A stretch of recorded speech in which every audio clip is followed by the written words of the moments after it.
Good morning. And good evening, beautiful people. What's poppin'? Another episode of Mose Knows. God, I am so freaking excited if you can't tell from the energy through my voice or on your TV screen. Oh my goodness. Got a lot in store for y'all, including, of course, if you saw it in the title, we got an interview with Alex Okafor, the lifetime Longhorn, two-time All Big 12 selection, Super Bowl champion with the Chiefs. Of course, we have to ask him about his former teams. Yeah, teams with the S, that is, with Texas going into the college football playoff.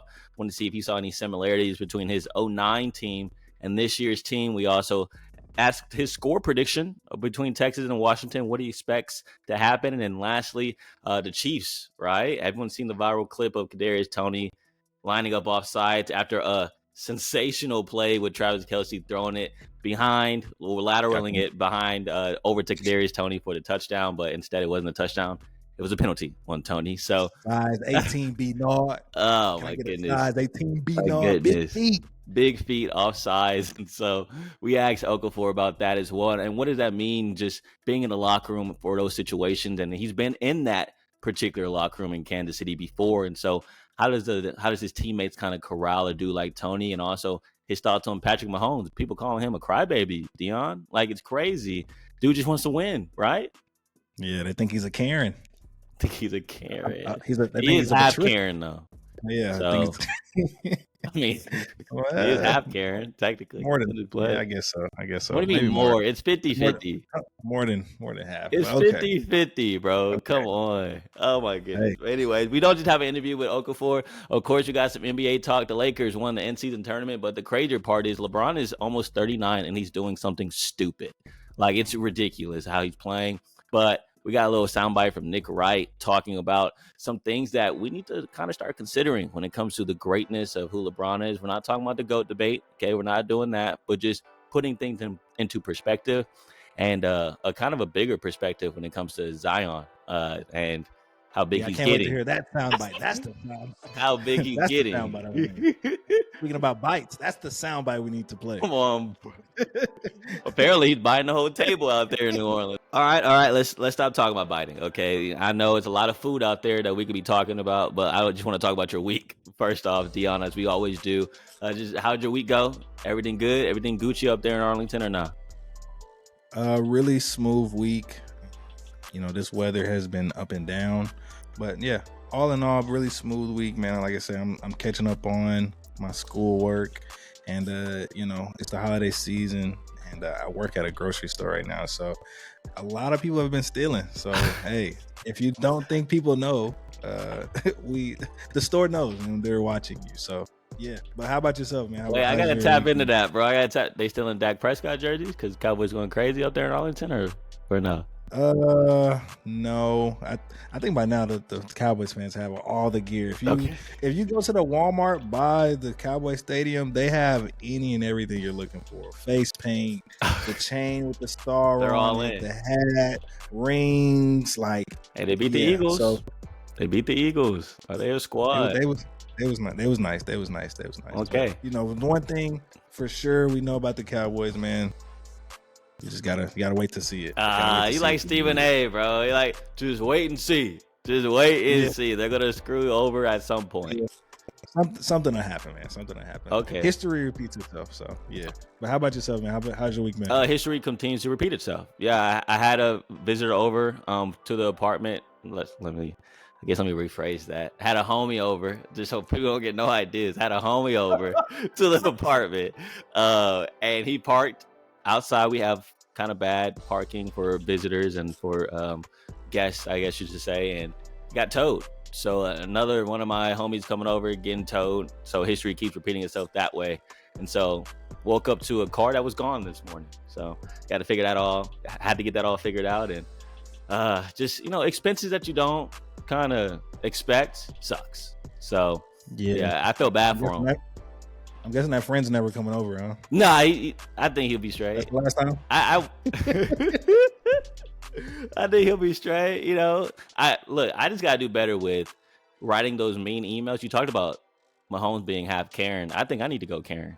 You I'm about know, to ask you, were you gonna leave a Google review? Are you gonna log in I and mean, I look, this place has terrible there's only 2 visitor spots for about 150 apartments, like apartment parking? rooms. So, yeah, dude, like, where do you supposed to park? Like, where are they supposed to park at? You know, and they will tow clearly.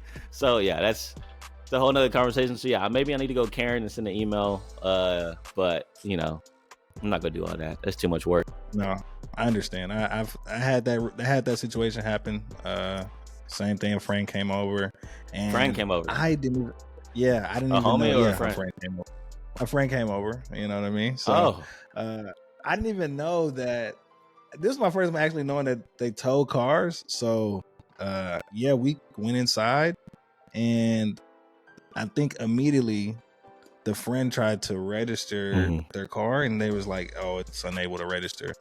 And he was like, "Okay, maybe the website's down." So Forgot about we it. wake up the next morning. No, we wake up the next morning like, okay, well, you know, it's down. Like, again, I didn't even know that it really was a thing. So wake up the next morning, that person had an appointment to go do something, and they walked out. Oh, brother. Called me immediately and was like, "Yo, my car is not here." So yeah, I was like, "Damn, that's crazy. I didn't even know we had towing for real." But they were swift though, like literally from the walk to the car to my front door. They picked up the car. I'm interested though. Friend come back over, or all right, let's dive into the interview. Let's get into it. That's my fault. You're right. I'm digging. I need to stop digging. Let's dig into this interview. Yeah, let's dig into let's dig into this interview with Alex Okafor. Can't wait for y'all to hear this mug. We had a lot of laughs, but of course a lot of great conversation just about what's happening in the football world.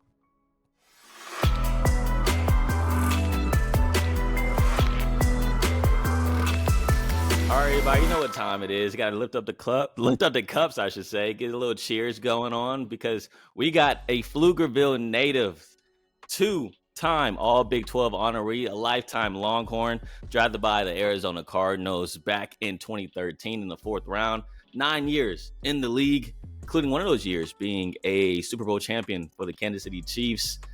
The hometown kid, Alex Okafor. How you doing today, buddy? Yes, sir. I'm doing well, fellas. I appreciate y'all for having me. Man, we're honored. We're honored. We thank you for just taking the time out. You know, this is we starting off the Mose Knows Pod a little strong, man. We got some good names on here. I ain't gonna lie, man. We got some good names on here, man. So, Alex, man, tell us, man, what are you doing? What are you doing now these days? Yeah, so people that are not familiar, I recently retired from football last year. So I've kind of spent this year just kind of figuring out my next career path, and I've decided to kind of dive into sports media.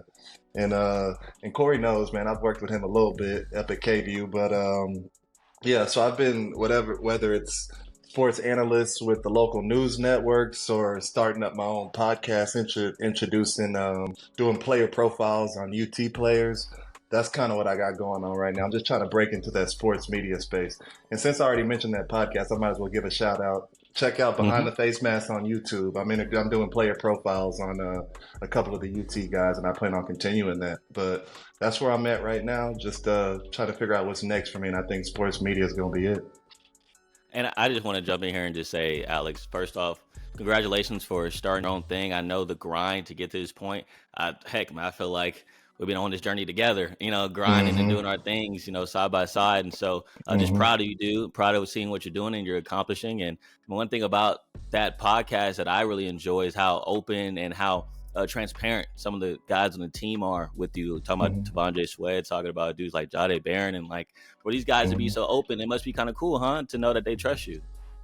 Yeah, and that's what's been cool about it. That was kind of the vision whenever I started this thing up. I was like, I know how I was as a former player. You get in front of these cameras, and sometimes you view the media as your enemy. Like, and I don't know why, but we're just conditioned as athletes to kind of view the media as an enemy or like somebody that's trying to get us caught up or, you know, get a sound bite. So my vision with my podcast was I just wanted to be able to sit guys down, let them kick their feet up, and really show off their personality. Swap some good stories and just give fans insights on their day to day. Do you have a big time story or like a memorable story that maybe one of your favorites so far that you can share with us? Yeah, so man, there's a lot, but I think the Big T Sweat interview, that was the first one I did, so that one was special for me. But I know there was like an infamous Bo Davis bus rant after we lost to Iowa State 2 years ago, or in 2021, however long ago that was. But it was whenever I was doing the interview with Tavondre Sweat about that, I had no idea he was going to open up as much as he did about it. It was one of those things where it's like, whatever, I'm going to toss out the question, and whatever I get back from it, we can either keep it or we can cut it out. It's whatever. And he was, he was cool as hell about it. He gave me the whole story and, just kind of made fun about the whole situation and kind of explained how it all came full circle. So I think that moment was probably my favorite story, especially since it was the first episode I ever did. So it was cool. And that story is hilarious because if you're anybody that's in sports, we've all had that moment with our coach on the bus after some kind of loss, football, basketball, whatever sport that is. We've all had that moment. And it's just funny that, dang, they still do that even at the higher levels, the D1 levels. And I'm sure it probably goes on in the NFL where it's like, dang, we had a tough loss. Some dudes, either they care or don't care. Not saying that they don't, but you had the loss, you moved on. Now, hey, you're in the back of the bus, we having a good time, and coach changed into a whole different person. You're like, what? Oh, is this the same person? Yeah, and that's what made it so funny is that it was so relatable. Like you said, man, it was just, we've all been in those moments with sports where it's just like wrong place, wrong time. Like that wasn't my intention. Like everybody handles losses differently. So like, it was just a bad timing for T Sweat. And it was cool that he was able to laugh about it and, kind of tell us and explain how far he's grown from that moment. And that was my favorite part though, right? Like the part where he mentions how he acknowledges like, yeah, that was kind of a bonehead type thing to do, a younger Sweat type thing to do. But now that he recognized going into this year that being a senior on this team, being one of the leaders on that D-line, and not just the D-line, but the whole defense, that, this defense is going to go how he goes. And so he recognized that and grew from that moment to the defensive player of the year in the Big 12 that he is now. It must be so cool to see, being a former D-lineman yourself, the growth in T Sweat. Yeah, and it's special at the college level because obviously I played at college, I played NFL level. NFL level, there's growth, but guys kind of come in as who they are for the most part. At the college level, man, coaches play such a big part in your development because it's not just who you are on the field, but it's who you are as a man, who you are as a person, and they're kind of your coaches at the college level are responsible for that. So just seeing how far along T Sweat has come personality-wise, maturity-wise, like you got to tip your cap off to Bo Davis, man. He's doing things right down there in Texas. And while we're here, let's jump into this year's team. You were able to watch it a couple times. Talk about the field. Yeah, let's talk about it. Let's talk about it right now. Big time game coming up on New Year's Day. But I just want to take you back to your time playing on that 09 team. Recorded tackle during the national championship, by the way, freshman year. Props to you. Yeah, yes, I looked sir. that up. I appreciate that. I appreciate the research, man. Gotta give it to you. But you were on that 09 team versus Alabama. And so what are some similarities do you feel like that team has compared to this year's team? Yeah. Similarities wise, I think those two teams are completely different if I'm being honest. But one thing that's similar, though, I will say this, is the depth.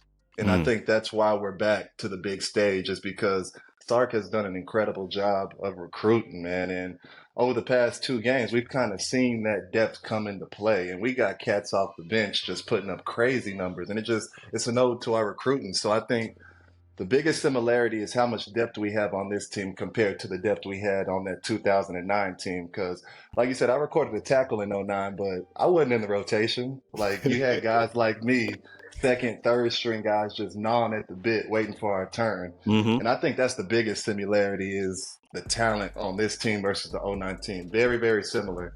But outside of that, I think the teams are different, man. You just look at the position groups, and you had Colt McCoy, probably the most seasoned vet at the college level at the time. As opposed to this team, you got Quinn, which is a younger guy, really only 2 years of experience. He's missed a couple games, so not even a full 2 years. We just got younger guys across the board. I felt like that '09 team was very seasoned, and most of the production came from the upperclassmen. I don't know if that's quite the case on this team. Okay, well, that's good. We were talking to Jermichael last week, Jermichael Finley, and he mentioned from that '05 team, he felt like the similarities was the swagger. He feels like Sark is letting them be themselves and have the boom boxes, on the road trips and talk trash and do all that, because you got to have that balance, right, of being yourself, but also still being disciplined on the field. But yeah, Deon, you got something? Yeah, I mean, since we're talking about just production, I mean, what are you thinking? What are you thinking this matchup with Washington? What do you think that's going to look like for Texas? Do you think do you think they'll be able to pull it out and move to that big stage? Yeah, no, it's crazy how far we've come as a team, because I mean, if you asked me this question a month ago, my answer would have been completely different than what it is now. Like, from what I've seen these past 2 games, man, we've made that jump, and I don't see why we shouldn't be the favorites in the college football playoffs. Like, I look at this first round matchup against Washington, and don't get me wrong, Penix scares the hell out of me. Like, that dude's special, so he scares the hell out of me. But outside of that, like, I just don't think they're a great matchup for us. Their running back, number 7, he gets a ton of carries. We know the running game is dead when you play Texas. Like, if you hand the ball off against Texas, you're wasting a play against us. So I think we match up really well against Washington. Like I said, I don't want to sleep on Penix, because I know he's a magician out there and he can make some things happen that a lot of dudes can't. But I just like Gus, man. I think it'll be too much for him. Yeah, a lot of people like Penix. Even my mom, she said he should have won the Heisman. She's kind of pissed about that. I was like, hey, look at Jaden Daniels' stats, and you'll understand why. Man, it's hard to go against Daniels, bro. I wish Penix would have got it too. Yeah, but it's hard. If you look at the stats, it's hard. You cut on that tape, and Jaden Daniels is different, bro. He's a different beast, bro. For sure. And you said something earlier that I want to kind of backtrack and kind of dive in a little bit on. It was when you were playing on that '09 team. Yeah, you got that tackle in the championship, but it just spoke to like the depth on that team, and you had dudes second string, third string, kind of just itching for that spot to get onto the field. And nowadays with the transfer portal, those second, third strings, they don't have to itch anymore. They can just go wherever they want to start playing right now. So what did it say about Sarkisian and his staff to keep so much talent, even though they have these options to leave the 40 acres? But clearly a lot of these second, third string guys see the benefit of staying. I think 2 things that really, paint a picture for this situation. One is that these players have to have a trust in Sark. Like, whenever there's a little bit of inconveniency or a little bit of adversity, we're seeing now guys are just chunking deuce and they're getting up out of there. So for Sark to be able to keep these guys in-house, one, there's got to be a certain level of trust that Sark has between his players. And then 2, Sark has created an environment within the team where guys want to be there. Like, you're looking at guys like Malik Murphy, which in any other situation, he's probably gone last year. And him staying throughout this season just shows that he wants to be here. And you can tell it. You can see when he plays that he desperately wants to be at Texas. Now, I don't know if he'll be here next year, but just the fact that guys like him are putting in an extra season as opposed to other schools where any sort of adversity hits, they're gone immediately. It just kind of shows what type of environment Sark has created for this team. That's awesome. And you've been in some great environments, including one that won the Super Bowl in the locker room. And if you don't mind, can we hop over to the Kansas City situation right now? I'm sure you still watch a lot of football. What's up? I was going to say one more thing. I kind of wanted to, I was thinking more about the similarities between that '09 team and this team that we have right now. And like, I'd be remiss if I didn't say this. I feel like the team we had in '09, that team was ready to win it all, and we saw it from the jump. We felt like they could have won it all the year before in '08. So that team was primed and ready. I think the biggest difference from this team is that I think we're a little bit ahead of schedule. Like, I don't think anybody foresaw like this type of team that we have today. And I think that's the biggest difference. Like, I feel like we overachieved a little bit this year. And I think those are the biggest differences between the two teams. Okay, awesome. All right, let me piggyback on that. Now you got me going. Yeah. So for Great sound yeah, bite. for a team like this, right? The expectation, you're Mhm. totally right. The expectation was to win the Big 12 title. That's what Mhm. was the goal. You know, even during the Yep. media days back in August, September, whatever the heck it was, June, I can't remember. A lot of days have Mhm. gone by. But at Big 12 Mhm. media days, the goal was to go to the Big 12 title. That's all they talked about. They didn't talk about college football playoff. So now Mhm. accomplishing that goal, what does it do for a locker room where it's like, we already did what we wanted to do. Now we can play freely in the college football playoff without that expectation that maybe a Michigan had, or maybe someone else like a Washington had to win it all. Is there like a sense of freedom there, knowing that this wasn't the expectations? We're just glad to be here, and now we're going to prove why we should be here.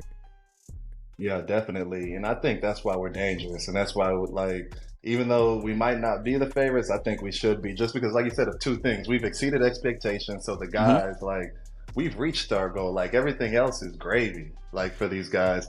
But two, like, we got the talent and we, like, the expectation should be there because we do have that type of talent. These guys have shown what caliber of players they are. So it's like, it's the perfect storm for us, and it gets me excited. I don't want to jinx any situation, but like it's the perfect storm. Like you said, we've hit all our goals for the season, so everything else is gravy. But at the same time, like we're good enough to get it done. So And it's a great I don't time to think be a anyone Longhorn. here exactly, and I don't think anyone that's actually objectively looking at these teams can say Texas Hmm. has no shot. Because I mean, Right. this team is dominant on both sides of the trenches, offensive and defensive line, and for them to have that from Hmm. the get-go, that's how you win college championships, by controlling the line of scrimmage. And they've been doing it all Hmm. year, and I don't see that changing against Washington at all. So, quick question: Are Hmm. you going to NOLA? Are you going to be there, New Orleans? No, so I'm doing a little bit of traveling over the Christmas break, so I wasn't able to fit New Orleans into the trip, but that just means I'm banking on us being in Houston because Hey, I think I'm gonna go ahead and start making plans for Houston. So I'm gonna just put all my chips into the national championship pot. And really quick, let me jump in. I know y'all saying Texas isn't favored, but Vegas has them at -4. Against Washington, Mm-hmm. I can see that. ESPN has them at -4. to win it all, though, Yeah. I think Alabama is a favorite to win it all. Oh, okay. Well, yeah, got you. Yeah, that's what I meant to win it all. Like I think we should be favored Oh, against Washington. I don't see us being favored against Michigan or Alabama though, even though I think we're better. Is there a revenge factor? Is that like a legit thing? Yeah, there's definitely a revenge factor. Okay. Yeah. Because Yeah. sometimes people like to say the media hype stuff up, and we kind of make it so that it's a bigger deal than what the locker room thinks it is. But to me, I feel like when it comes to player, like, yeah, for sure, this team beat us earlier this year. We're trying to get our revenge back. So glad to clarify. Yeah, no, there's definitely a revenge factor. Every player got pride, every player got egos, and when you lose one, when you drop one in a bowl game, you're gonna remember that. And the fact that you got a chance to see him at this point in the season, like that's motivation for sure. Don't let anybody tell you it ain't. And low key, that's what scares me about Alabama. But let's not talk about that right Hey, now. I didn't want to bring that up, but that's a really good point. That's what scares me about Alabama. Not gonna lie to you, but we don't have to Yeah. talk about hypotheticals because it's not a thing right now. What's in front of Texas right now is Washington. But there's a lot of Right. roadblocks right now in front of. If we can go back and segue into the Kansas City Chiefs, there's a lot of roadblocks in front of them right now. Whether it's at the wide receiving core dropping passes or the wide receiving core lining up off sides. I'm sure you've seen the viral play with Travis Kelce laddering it back to Kadarius Toney. They called it offensive offsides. I'm just curious to know, just you not only being an NFL player, but also being in that locker room before, how do you, as a teammate, kind of coincide with the guy after the game, that thought that he won the game, and then 30 seconds later, he lost the game for the team. So do you leave him Yeah. alone? Do you Mhm. let him do his own thing? Do you try to say, hey, it's all good, bro? Try to lift him up? How does that work in the locker room? Mhm. Yeah, well, I mean, first and foremost, as a team, you got to understand that that's your brother. Mhm. So that's what comes first. So you got to view him as family, and you got to make sure that like his mentals and his spirit is good. That's number one.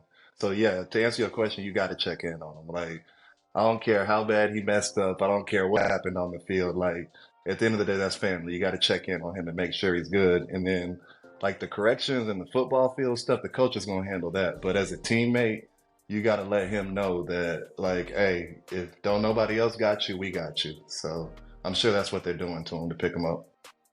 Okay. Yeah, I'm just curious, bro. Yeah, That's tough.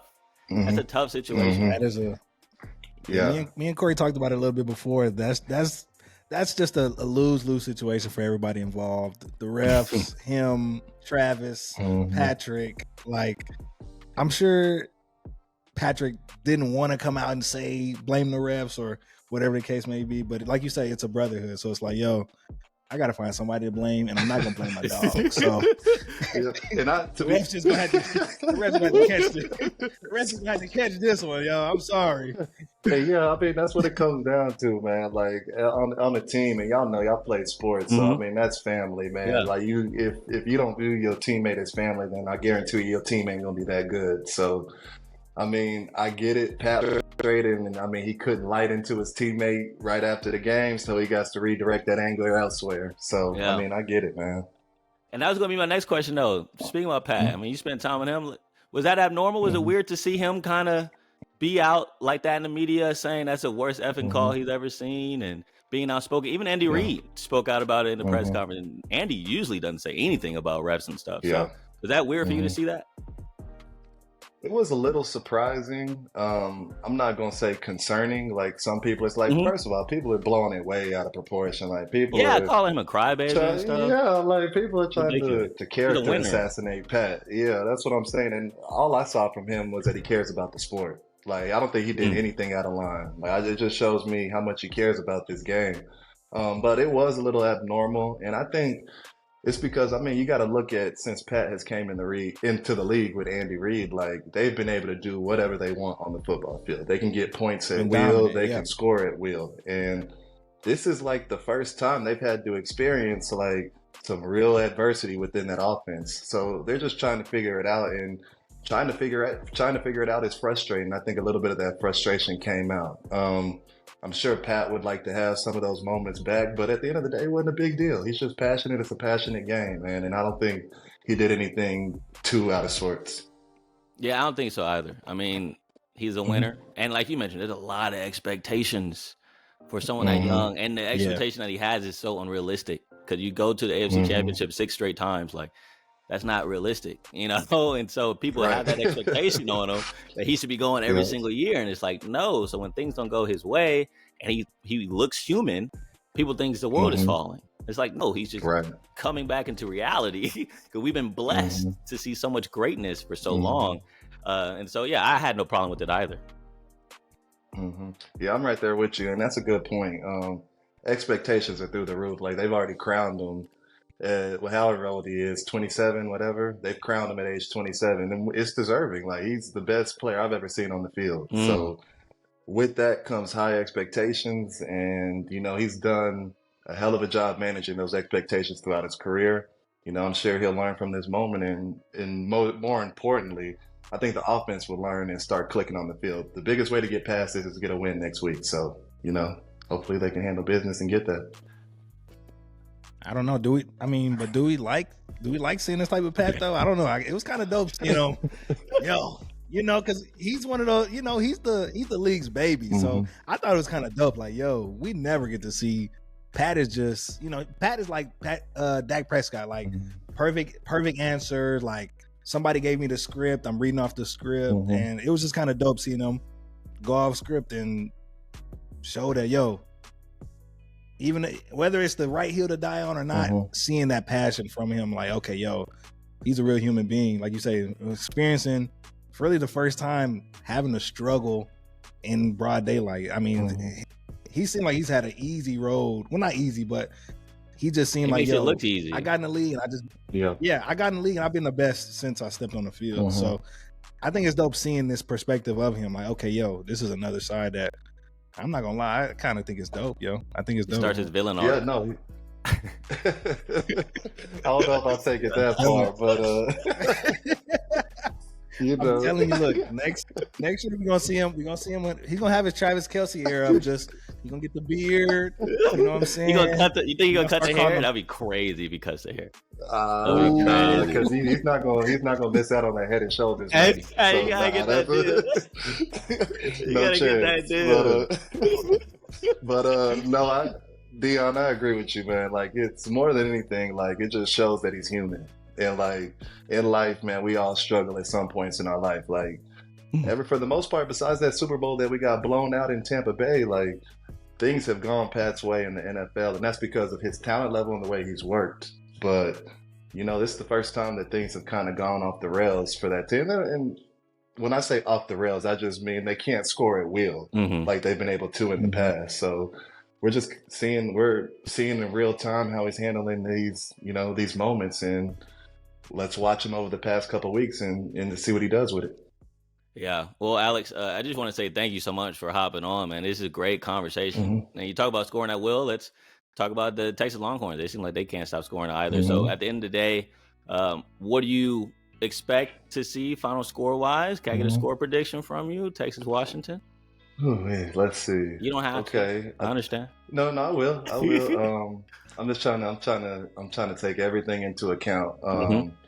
I think the game will be somewhat close. I just don't see how they're going to defend our offense. Like, 120th ranked pass defense, Washington. That's what I'm saying. 120th. He gets mad at me for bringing up the stat, but that's the stat. Like, the stat is they're the 120th best pass defense. And what does Texas do well? We pass the football. Yeah. So I gotta bring it up. Yeah. No, you have to bring that stat up, but it's. Yeah, like, they gonna have their hands full. I do, like, especially with Sark's play calling. Like, if you watch that game against Oak State, like, Sark was on another level in terms of his play calling. Like, it was unreal. So that defense gonna have their hands full. I will say again, I know I've said it multiple times, you can't forget about Penix. You can't forget about that QB, because he's one of those type of dudes where if the game is even, like, if everything is matched up evenly, he's gonna be the difference. I believe that's how good he is. Did you see him freestyle on the sideline? Sorry to cut you off there. So I caught that clip. Like, I couldn't hear what he's saying, but I saw that he was spitting. Why? Something. Well, there's a caption saying, like, well, not the caption, the wide receiver that he was talking to. My apologies for not knowing the wide receiver's name, but the wide receiver that he was freestyling with was saying that he was freestyling about coming back and beating Oregon on that next drive. Man, that's unreal. And that's what I'll be talking. That's what I'll be talking about. Like, that dude is special, man. There's something in here that he got, like, at the QB position that you just can't measure. Like, I don't know. It reminds me a lot of early Russell Westbrook. Like, I'm not Russell Westbrook, Russell Wilson. I mean, it reminds me like of him early in his career. Both dogs.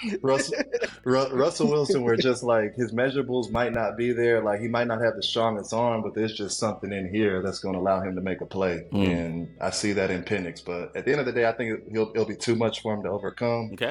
My score prediction is going to be, I'm going to go 34-24. I think we open it up towards the end. Yep. You hold Washington less than 30. Yes. ESPN Bets has it the over-under at 63.5. Okay. All right, so under. Got you. Under. Yep, under. Hey, man, look, I've been Deon knows I've been predicting the under for the past 3-4 weeks. have you hit on him? Texas been dropping 50. Well, it's been Texas. Like, Texas had been dropping 50 points. I'm like, Texas probably scored 28. No, they scored 42. You know, like, dang. And that's what gets me too. Is like, I still view this team as the team that started off the season in terms of like they had trouble closing the door on teams, but I've got to realize that this ain't the same team. Like, the past 2 weeks have shown me we're a different ball club, and I think that's who we really are. So, and the funny thing is, you say that, but then I feel like the first 3 or 4 games of the season they couldn't start well. And then in the fourth quarter, they would go out like against Bama. Like, fourth quarter, it goes crazy against Bama. And Wyoming it was tied going to the fourth quarter of that game. And then they went crazy in the fourth. But then, like you said, the team just kind of swapped. And then they started struggling in the second half of games. But now, it's like now they got it all together. And now they got the ball rolling. Just like you and your Behind the Facemask podcast that you got going on. So congratulations again for that. And starting that yourself. And so one more time for where people can find that at and how they can tune in and listen. Yeah, no, I appreciate you shouting it out. So, my YouTube channel is called Behind the Face Mask. Just go on YouTube, type in Behind the Face Mask, and my channel will come up. Please subscribe. And basically, I'm doing player profiles on Texas athletes for now. Hopefully, I can Mm. expand it later on, but for now, I'm just doing sit down interviews with a bunch of the Texas guys, letting them show their personalities, getting into their day to day, just stuff that you normally wouldn't hear about these guys. So, when you get a chance, everyone tap in. And really quick before we let you go, my last question would be, what was that transition? What made you jump into media? Because I was doing a little research on you, and when I look at your social media, it doesn't look like you're a big social media guy or really big off in the camera. So, what was it that made you say, okay, for my next career path, me just spreading my light? I want to be media. I want to be in front of the camera. I want to be talking to these guys. No, and that's a real good point. I appreciate you bringing that up. Yeah, I live a private life. Like, you're not going to get much from me on my socials, just what I want to give you. So that's a really good point. But for me, I guess the biggest thing was I wanted to stay as close to the sport as possible without having to coach. So I'm like, how do I do that? And so, I mean, the media space worked well for me. I've always been a big like football junkie ever since I was a kid. Like, obviously I'm following players, I'm on the game Madden, like I'm catching every single game. So I've always been a junkie. When I played in the league, I was a film room junkie. So like concepts and scheme just come easy to me. So, I don't know if this is what I'll be doing forever, but as of right now, I think this is the right fit for me. That's awesome. What team you using, Madden? Back in the day or like now? Now. Yeah, now. Now, I mean, I gotta go Chiefs, man. Okay, I can't. okay. I know people say it's cheating, but I played for them, so I mean, I gotta play with the Chiefs. No, I that's gotta nice, play though. with Pat, though. You're like, nah, I'm on the game. Do you struggle to score? With Come the on, Chiefs? So bro. I'm sorry. I feel like, hey, I ain't gonna I feel lie. like that was a great You ain't follow-up. slick. That was a low blow. You ain't slick, bro. But to be honest, man, I ain't played Madden that much this year, just because We've been grinding. I've had my routine. We've been Yeah, we've been grinding. grinding, man. It's my first year in sports media, so I haven't really had time like that. But in the we getting the past, cop no. out In the in. past, I used to put 50 on your head. Hey, what system you rocking with? Oh, I ain't gonna lie, I'm Xbox, bro. Oh, it's okay. We'll tap in after this. Yeah. Let me get that. No Let me get doubt. that. Hey, look. All right. Well, thank you again, Alex. Everybody, this has been Alex Okafor. Little claps. Thank you so much for having this on, bro. Yes, sir. I appreciate y'all, man. Sirski. Man, another great interview, D. Like, look at us. Who would have thought? All right, who would have Man, I'm thought? telling you. Alex this week, Jermichael Finley last week. I really liked how he kind of opened up about what the locker room was like back in Kansas City, and how to be a teammate, you got to be there for your brother, and not just bash him like the media does, or even just ignoring him. You want to know his mental space is okay when you make a play like that, like when he was talking about Kadarius Toney. And so I just think it's cool getting that perspective of what's it being like in the locker room when it comes to NFL players. Now this was a great combo. I really enjoyed. I just love asking some different questions. I guess asking him about his transition to media. Like I said, if you go to his social media or at least his Instagram, he doesn't really have much out there on him of him speaking. I know he says he does some stuff on TV now, but on his social media, he doesn't really have much out there. So I just asked him. I loved how he's telling us about why he chose media, and that was dope. Just seeing former athletes kind of find that next step in their journey is always amazing. So it's dope. And from what I've seen from him through his YouTube, Behind the Face Mask, I mean, this guy's good, man. Yeah, this guy's good. He's definitely found a good lane to plant his feet. Hey, great question, by the way, D. You heard how he was like, oh, you did a little research. Yeah. You found out he's not on social media like that. Yeah. You know what I'm saying? I do what I can. I'm trying to take my job serious. We call that Big J journalism. All right. So great job for doing that. That's a great step. Yeah, and look, even off mic, man, we talked about you asked him if he was gonna be in New Orleans, and he told you about some good spots to eat. I asked him off mic about some good eats, and he told us about some good eats and about how a lot of people, if you in New Orleans, come on, bro. if you in New Orleans, That food will get you. I That can't food will wait. get I you. can't wait to do some That research. food will get Can't wait to you. do some research to see how good that food is, because apparently Zion can't get enough of it. Man. So you're a fool, by the way, for mentioning the Good Eats soundbite. Don't think I didn't catch that. But you're totally right. Apparently the streets are talking, right, in New Orleans about Zion. Stephen A is so unserious sometimes, yo. I mean, out of all the things you could say on national Hey, chill TV, out. Don't as spoil it. Stephen A likes to Let's say- play the clip first. Let's play the clip first. Let people hear it out, and then let's discuss it. Okay, let's do that. Okay. Here's all Stephen right, A. all Smith right. talking about Zion. The conditioning. I saw the brother go to the free throw line. He looked like he had a belly. He looked like he had a belly. It is shameful. You got chefs in New Orleans. I'm not exaggerating. I'm quoting people. You got chefs in New Orleans who love him. They're looking for him. Every chef there wants to meet him because they know he'll show up to their restaurant. The word out on Zion Williamson is that he'll eat the table. I'm quoting. He'll eat the table. Now juxtapose that to Zion Williamson, who looked fat, out of shape, unfocused, lethargic, and blasé. His affliction is food. He can't stop eating. How would I know this? The ultimate evidence was his belly. I watched this man walk to the free throw line, and I saw his belly bounce. Now, maybe there's something wrong with my eyes, but there's no excuse for an NBA player, professional athlete, on a basketball team to be having his stomach bouncing. There's no excuse for that. Something's got to give. And I hope it's Zion giving more in effort and less chewing. Somebody needs to say it. So damn it, I'm going to say it. Crazy soundbite, Deon. Absolutely crazy. Doubled down and said he'll eat the table twice. So unserious. For whatever, like when you're, sometimes I just want to know what did he be thinking? Like, you know, they give him free reign to say whatever, but come on, bro.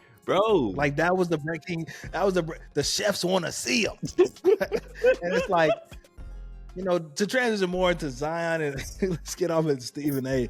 It's just insane that this is kind of your reputation now when it comes to the league, and it's like, yo, this is sad. Like, you're in the 4th, 5th year in the league. The Pelicans trusted you, then they gave you the bag. And quote me if I'm wrong. You said I might be wrong or you don't know about it, but I could have sworn his contract had a weight clause or some type of conditioning clause in it when they gave him. If the it did, money. it not working. So yeah, obviously they don't care. Zion don't care. But it's just like, yo, this is sad, and it's like the NBA. I feel bad for the NBA more than all because they're trying to look for the next guy. You know, in the NBA right now, you got a lot of old guys still running the league. You got your LeBrons, 38, gonna be 39 at the end of this month. You got your KDs, you got your Stephs. Like, these guys are still killing it. You know, They're getting up there in age, though, bro. They're getting up there in age. Yeah, I know. Like, we have probably. I mean, I know LeBron's trying to play with this kid. He might try to play with, Bryce. So, max, we may have 5 years of these guys, max. And so it's like, yo, when we're looking at the next wave of guys, especially mostly American guys, because the foreign players, they're good. You got Luka, you got Giannis, you got Nikola Jokic. Like, the foreign guys are good, but when it comes to American guys, it ain't a lot out there. It's like you got Tatum.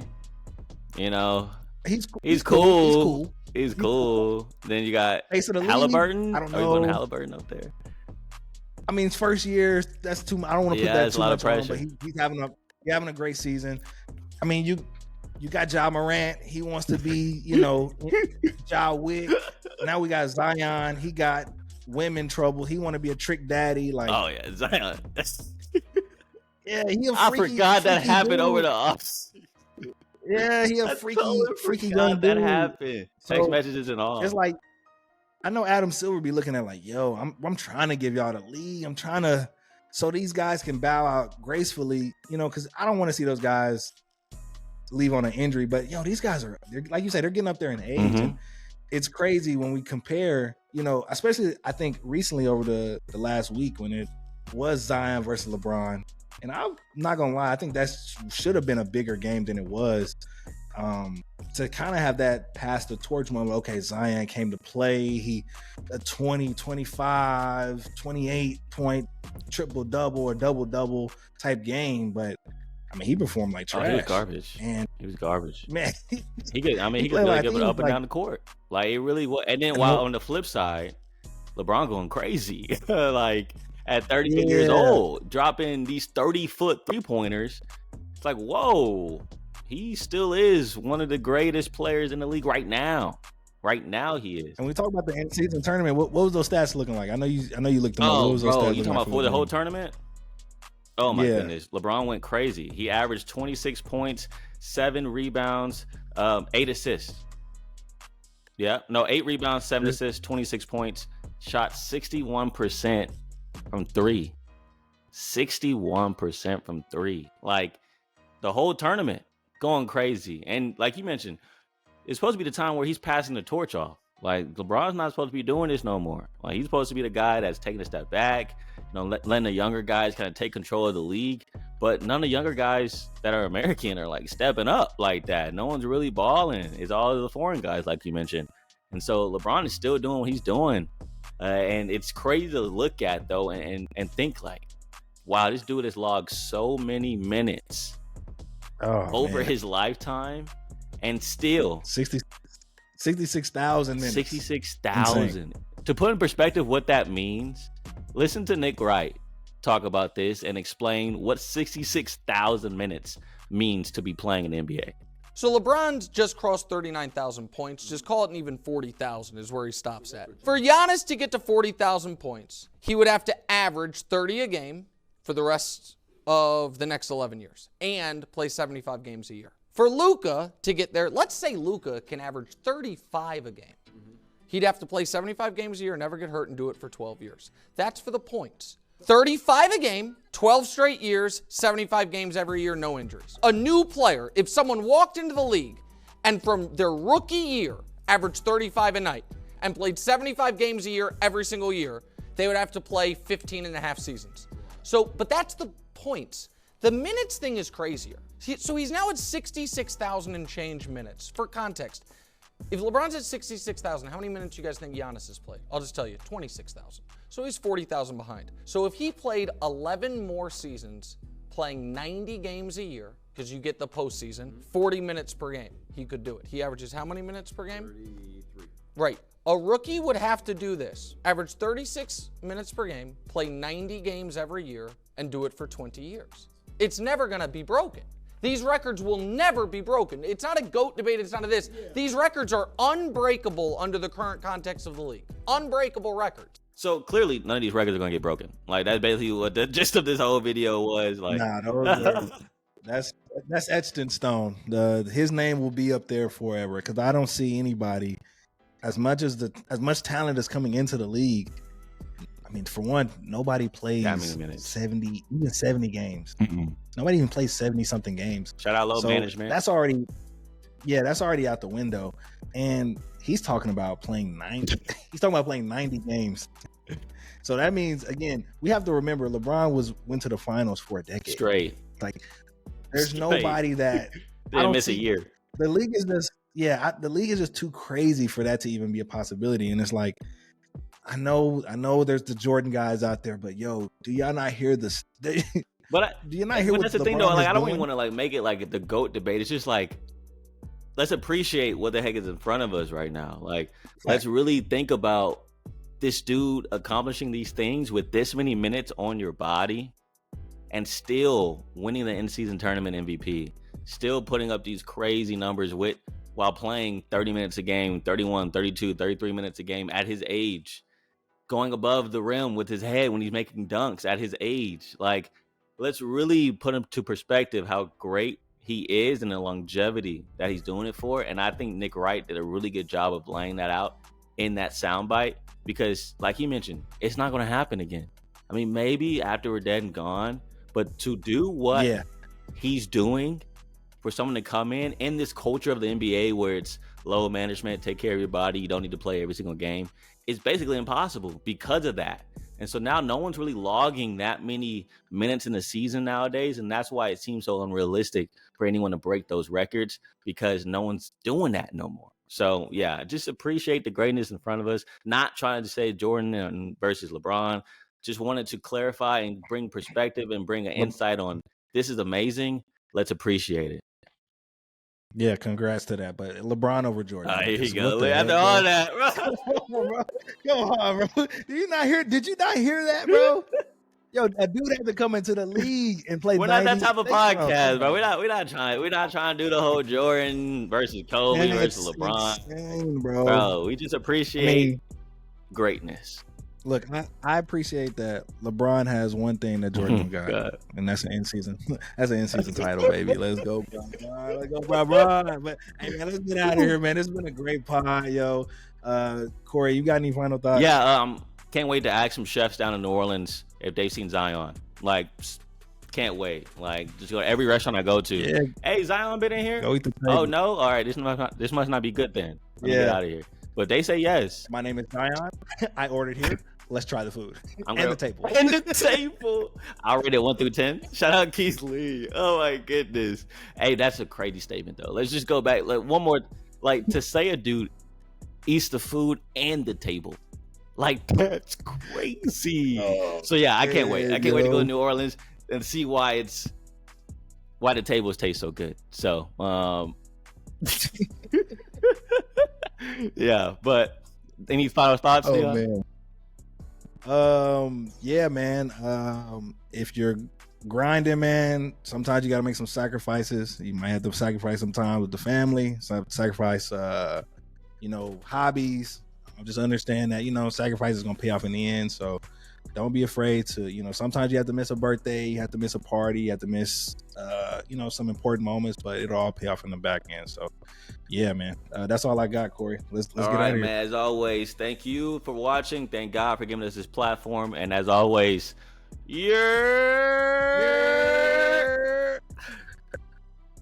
Hey, great stuff, bro. Great stuff. Oh, man.